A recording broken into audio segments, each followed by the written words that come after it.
Prepárate para escuchar un podcast de historias narrado por Nelson Reu y Tere Reu. Esto es ¿Qué tal, Tere? La coronación de Arturo. Bueno, Arturo es el caballero o el personaje de la mitología. ¿Mitología qué? De las leyendas medievales. De mitologías medievales. Habíamos hecho un episodio relacionado con Merlín, o basado en Merlín, y que se relacionaba un poco con Arturo. Porque Arturo es este personaje que todos conocemos como que fue un rey, que sacó una espada de una piedra, y que siempre estuvo acompañado por un mago muy poderoso llamado Merlín. Y habíamos visto que Arturo es hijo de Uther Pendragón, por lo tanto a él le correspondía la sucesión al trono, pero había un problema, que no se sabía, nadie sabía, ni siquiera el mismo Arturo, que él era hijo de Uther. O sea, no era claro para nadie, no era evidente que él era el legítimo sucesor al trono, pero Merlín sí lo sabía, y Merlín tramó una argucia. ¿Argucia se dice? Rusia, ¿no? Bueno, Merlín se encargó de que Arturo fuera el sucesor al trono con aquella historia de la espada. A Merlín le preguntan quién debe ser, en el momento que no hay rey, quién debe ser el sucesor, y entonces él dice aquel que sea capaz de sacar la espada de la piedra coronada por un yunque, que es aquella famosa espada que también vemos en la película animada de Disney. Y así llega un día en el que Arturo consigue sacar la espada de la piedra y es coronado como rey de Inglaterra. ¿Qué tal, Tere? Interesante, como siempre.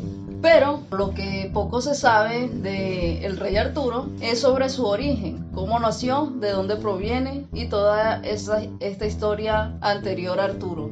Que además es lo que nos revela dos cuestiones importantes. Una, ¿por qué él es hijo de Uther Pendragón, que era el rey, por lo tanto él sería el sucesor al trono? ¿Y por qué nadie lo sabía, excepto Merlín? Ok, entonces nos remontamos un poquito a la historia de Uther Pendragón. Resulta o sucede que cuando Merlín construye la mesa redonda para Uther y esta está lista, Uther invita a los nobles de su reino para una cena, y entre esos nobles se encontraba el duque Gorlois, que asistió junto con su esposa. El caso es que Uther se queda impresionado por la belleza de la esposa de Gorlois, que se llama Igraine, y se enamora de ella. Pero como él era casado, obviamente no podía estar con ella. A través de uno de los consejeros de Uther, Gorlois se entera de la obsesión que tiene Uther por su esposa, así que Gorlois decide encerrarla en el castillo donde ellos vivían para que Uther no pudiera acceder a ella. Entonces Uther, en vista de esta situación, le pide el favor a Merlín de que lo ayude a conquistar o acercarse a Igraine. Lo que trama Merlín para poder ayudar a Uther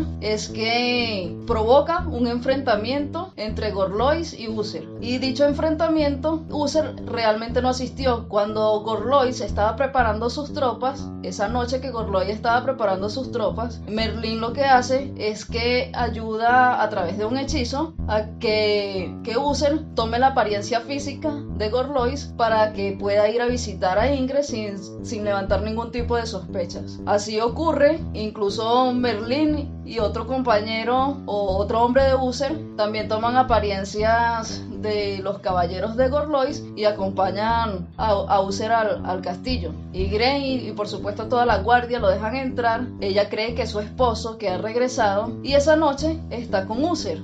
Y de esa noche, del encuentro que tuvieron esa noche, Igraine queda embarazada de Arturo. Pero al día siguiente, en batalla, Gorlois muere. Entonces ya Uther se ve en libertad para llevarse a Igraine a su castillo y casarse con ella, al cual ella acepta también. Cabe destacar que Igraine ya tenía 3 o 4 hijos o hijas, y algunas de esas hijas eran Morgana y Morgaus, que también son personajes importantes en el ciclo artúrico, especialmente Morgana, pero más adelante podríamos hablar de la historia de Morgana. El caso es que incluso Igraine cree que ella estuvo embarazada fue de su esposo Gorlois, no de Uther Pendragon. Pero una de las condiciones que le había puesto Merlín a Uther para ayudarlo con esto era que el hijo que tuvieran de esa unión se lo debía entregar a Merlín, y Merlín era el que se iba a encargar de la educación de ese hijo. Finalmente, cuando van a nacer Arturo, engañan a Igraine haciéndole creer que ese hijo lo perdió y Uther le entrega el niño a Merlín y Merlín lo nombra Arturo. Merlín no se queda realmente con el niño, sino que él se lo entrega a otro noble que se llama Sir Ector, mejor dicho a Sir Ector, y Sir Ector lo cría junto a su hijo Kai y crecen como hermanos. Pero incluso el mismo Arturo al momento que va que a medida que va creciendo, él cree que es hijo de Gorlois y de Igraine,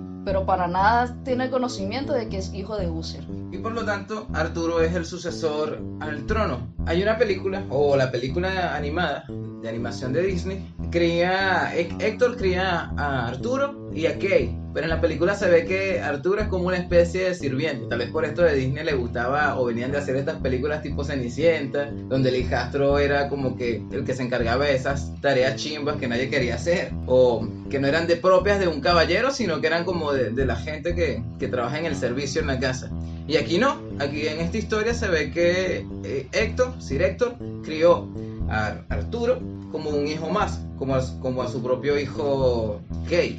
Y bueno, llega el momento, de hecho en la película Arturo es un escudero de Kay, o sea, como trabaja para él, es como su asistente. Y aquí no, aquí está la espada mágica y ocurre la misma escena en la que Arturo va a buscar una espada para que Kay pueda participar en un combate que tenía, un evento que estaba participando, una justa. Un torneo, era un torneo. En la película la llamaban una justa, por eso recuerdo el nombre de justa. Y él va a buscarla, en la película tenía que ir a buscarla porque era su trabajo. Y en la historia de esta versión, la versión original, o esta versión que tenemos acá, él no era un asistente, sino que él se ofreció a buscarle una espada a su hermano Kay para que Kay participara en el torneo. Y es cuando saca de la espada mágica, que es la espada en la piedra. Pero antes de que esto suceda, ya había pasado bastante tiempo que Uther había muerto y por lo tanto el reino había quedado sin un rey. Entonces estaban disputando quién debía ser el rey y fue cuando Merlín reunió a los caballeros y les mostró esa piedra que se encontraba en una iglesia.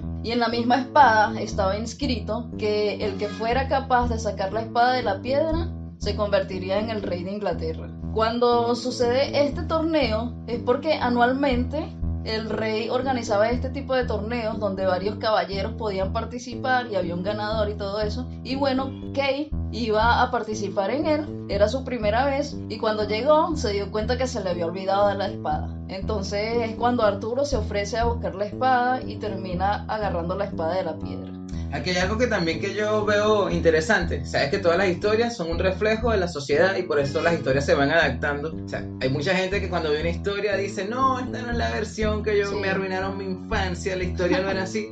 Y resulta que seguramente la historia que ellos vieron en su infancia tampoco es una historia original, sino que es una adaptación de historias que existen antes. Por ejemplo, como decíamos del Grial, es una historia que fue contada muchísimo antes por los moros y luego llegó a Occidente y se cristianizó y se hizo una versión occidental de la historia del Santo Grial, que es una reliquia mítica, sagrada en la literatura. Y aquí vemos cómo sucede este nacimiento de Arturo, donde el Uther Pendragón, que era el rey, se disfraza, adopta la forma de otra persona y va y tiene un hijo con Igraine. Pero también en la mitología griega sucedía muchas veces que un dios se disfrazaba, adoptaba la forma de otra persona y iba y tenía un hijo o hija con una mortal. Y entonces, pero aquí es donde ves la diferencia, que para en aquella época de la mitología romana era el dios y para esta época de la Edad Media es el rey. O sea, como que en parte ponían a ese rey como al nivel de un dios, pues alguien superior. Que además, recordemos que todas estas historias, a pesar de que venían de tradición oral desde el siglo V, siglo VI aproximadamente, fueron escritas en la realidad del siglo XII, donde los reyes o las monarquías ya tenían una estructura muy diferente a lo que fueron en el siglo V. Este lugar se suponía que se llamaba Camelot. No, eso era Britania, o se supone que se llamaba Britania, pero el castillo que Merlín le construye a Arturo, que de hecho es el único que vive en ese castillo, antes de Arturo no existía ese castillo, sino que Merlín lo construyó especialmente para Arturo, es el que se llama Camelot. ¿qué tal? Esto suele ser, Camelot suele ser una palabrita que uno siempre relaciona con un lugar asociado a la leyenda artúrica. Sí. Por eso me sonaba ese Camelot, igual que Excalibur es una espada y por lo general uno suele tener la confusión que llega a pensar que Excalibur es la espada que saca Arturo de la piedra, esa espada mágica. Y aquí hay otra historia. Se supone que la espada en la piedra, o sea que la espada que Arturo sacó de la piedra, era una espada bastante poderosa, era mágica también. Entonces que Arturo, mientras que luchara con esa espada, iba a ganar las batallas. Pero sucede que Arturo se equivoque con una decisión que toma y se va a luchar contra un rey contra el que no debía luchar. Y en esa lucha, por ser una decisión errónea de Arturo, porque Arturo también se equivocaba, en alguna ocasión cometió errores, tal y como sucedió con Pellinor. El rey, mal aconsejado, atacó arbitrariamente y sin razón a este caballero. Por eso la espada que sostenía en su mano le falló y se rompió. Entonces, bueno, por esta mala decisión, la espada esta vez no funcionó como debía, se rompió y Arturo se quedó sin espada. Pero el rey Arturo era un rey especial, prácticamente fue un rey elegido y criado por Merlín. Entonces debía tener una espada especial, no podía ser cualquier espada. Y aquí Merlín ayuda a Arturo a conseguir otra espada. Él le habla de una espada que va a conseguir en un lago, que está protegida por la dama del lago, que ya había mencionado antes, era la novia. En algunas historias se relaciona como pareja de Merlín, que se llama Nimue o se llama Vivian en algunas versiones, y es mejor conocida como la dama del lago. Se supone que Merlín había forjado una espada mágica y Nimue la protegía. Entonces cuando Arturo necesitó de una espada, él se acercó, Merlín le habló de esta espada, Arturo se acercó al lago y vio salir una mano vestida de blanco que sacaba una espada, y esa espada se la entregó a Arturo. O sea, esa mano le entregó la espada a Arturo. Y esa espada fue la que llamaron Excalibur. Sí, esa es la verdadera Excalibur. Hay una película secuela de la espada en la piedra de Disney que se llama Buscando la libertad de Excalibur.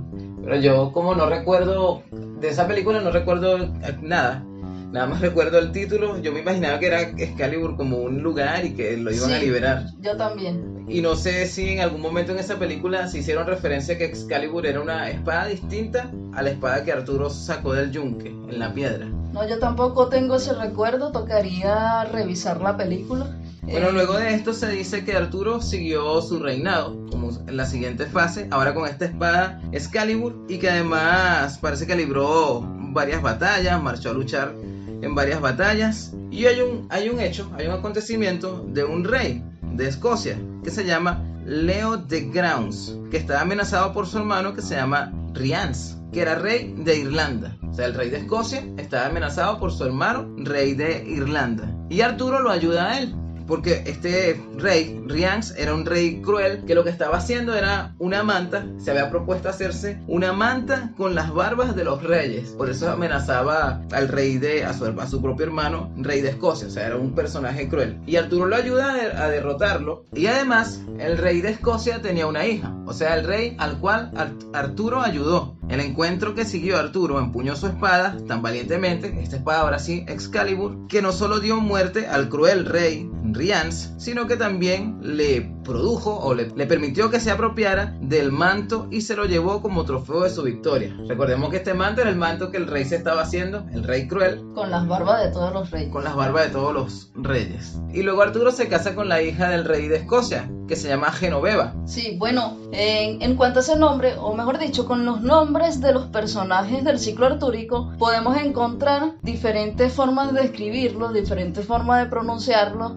Depende quizás de las versiones que se lean. Por ejemplo, Genoveva se conoce con el nombre de Ginebra, creo que es el nombre con el que mayormente se conoce, o con el nombre de Guinevere también, o su diminutivo Gwen. Entonces, en esta versión se llama Genoveva, pero puede ser Ginebra o Guinevere, o Gwen. Y Guinevere es quien finalmente se convierte en la esposa de Arturo. Ella se enamoró de él porque vio que era un caballero muy valiente. El matrimonio se hubiera realizado de inmediato, pero Merlín declaró que el rey debía primero llevar a cabo una campaña en Bretaña, Por tanto, Arturo marchó de nuevo a la guerra, deseando más que nunca ganar la gloria para la bella Genoveva. Por fin regresó para reclamar a su prometida y la boda se celebró, habiendo recibido como dote de la princesa la tabla redonda que había sido fabricada una vez para su padre. Arturo viajó con su esposa a Camelot, donde reunió a toda su corte para celebrar una gran fiesta de Pentecostés. ¿Qué tal, Tere? Bueno, con respecto a esta mesa, a esta tabla redonda, estamos hablando de la misma tabla redonda, de la misma mesa redonda que construyó Merlín para Uther Pendragon. Al parecer, cuando Uther murió, de alguna manera, el rey de Escocia se quedó con la tabla, no sé si por regalo, por herencia, pero fue él quien se quedó con la tabla redonda. Y cuando Arturo luego se casa con su hija Ginebra, el rey se los regala como obsequio de boda. Como una dote colocada en esta versión. Bueno, como una dote que le dan al esposo cuando se está casando con su hija. Y esta tabla redonda, bueno, curiosamente, esta tabla redonda es ese objeto que aparece, que de hecho, aunque aparece en la historia que contamos en otro episodio sobre José de Arimatea y que aparece en el episodio también de Merlín, y es la misma tabla redonda o mesa redonda, es un objeto que asociamos más a Arturo. Sí, definitivamente. Por lo general uno dice Arturo y los caballeros de la mesa redonda. Porque fue luego de cuando Arturo recibe la mesa redonda o la tabla redonda, forma la caballería de la mesa redonda, los caballeros de la mesa redonda. Sí, él empezó a formar una orden de caballeros que los hizo llamar así, pues los caballeros de la mesa redonda. Y esta mesa redonda, recordemos que tenía un lugar reservado para el grial, o sea que seguía teniendo esa silla peligrosa, que además todos estaban advertidos de que no se podían sentar allí porque la silla era para el grial y era para que el que se sentara ahí tenía que ser totalmente puro, porque de no ser así la tierra se abriría y se lo tragaría. Se dice también que la mesa redonda tenía espacio como para 12 caballeros, pero se habla de un número de 12 caballeros, pero también se habla de un número de cientos de caballeros que podían sentarse allí. Una vez que estuvo construido en Camelot el comedor para colocar, o la habitación para colocar la mesa redonda, y ya se podía utilizar, Arturo también le pide a Merlín que elija quiénes son esos caballeros que se pueden sentar allí. Entonces Merlín, uno por uno, los va nombrando y ellos se van sentando en una silla de la mesa redonda, y cuando ellos se levantan de allí notan que su nombre está inscrito en letras de oro en cada silla. Es decir, que la silla que ocuparon se convierte automáticamente en el lugar de ese caballero. Maravillados ante lo que esto podía significar, los nobles preguntaron a Merlín, quien les contestó que ese asiento estaba reservado para un caballero que fuese absolutamente puro. Esto es con respecto a la silla peligrosa. A la silla peligrosa, que es la única silla que no tenía el nombre de algún caballero de los que se iba a sentar, de los que iba a formar parte de esa orden de caballeros de la tabla redonda de Arturo. Bueno, y entre las cosas interesantes que tenemos que decir o contar de Arturo es que es tan importante en la cultura europea y especialmente para Inglaterra, Escocia, Gales, que podemos ver cómo influencia tanto en su cultura que por ejemplo, en Reino Unido todavía siguen esperando la llegada de Arturo. Es tanto así que creen que Arturo va a volver cuando sea necesitado de nuevo, y si Arturo vuelve, el monarca que esté en el trono en ese momento tiene que cederle su trono a Arturo, porque es el rey, es el verdadero rey de Inglaterra, o el que llegó para salvarlos. Es como un poco parecido a como una religión casi. Sí. Recuerda que en el cristianismo está una parte del cristianismo como que esperando la primera llegada del Señor, del Salvador, o la segunda venida del Señor, y aquí es también una especie de una cuestión así, que además se supondría que ha pasado tanto tiempo que de Arturo regresar, o sea, no podría regresar porque biológicamente ya tendría que estar muerto de cualquier forma, y sin embargo existe esta creencia, o tal vez cultura, o tal vez algo. Bueno, y me resulta interesante también que a lo largo, si revisamos la historia de los monarcas de Inglaterra, ninguno se ha colocado el nombre de Arturo. También hay una parte en la coronación de Arturo, o sea, la historia es que saca la espada de la piedra y que lo coronaron porque el pueblo entero lo aclamó, y eso no es tan así tampoco. Había una parte que no creía, que no se fiaba de aquella historia que contaba Merlín, de que el que sacara la espada en la piedra era el sucesor legítimo al trono. Muchos creían que era algo que había tramado Merlín, de algún joven que había conseguido. En algunas historias decían que Merlín lo había conseguido de que se lo habían entregado a las olas del mar. Sí, también. Y bueno, por lo tanto, cuando Arturo fue coronado, tuvo también que ganarse el respeto de esta gente que que se oponía a su reinado. Pero se supone que esta leyenda del ciclo artúrico está basada en cosas mágicas, y Arturo no solamente luchaba contra otros reinos, sino que luchaba contra dragones, criaturas mágicas, para mantener a salvo a la gente de su reinado, de su reino. Así que de esta manera se fue ganando el respeto de la gente o de las personas que no estaban de acuerdo o que no creían la versión de Merlín de que Arturo de verdad era hijo de Uther, que era el heredero legítimo del trono, el sucesor legítimo del trono. Ahora, ¿qué pasaría en Inglaterra si llega a aparecer Arturo? Si llega a regresar Arturo. Si Arturo regresa, automáticamente se convierte en el rey. ¿Qué tal, Tere? Interesante, como siempre. Y esta fue nuestra historia de hoy. Nos escuchamos en un próximo episodio de ¿Qué tal, Tere?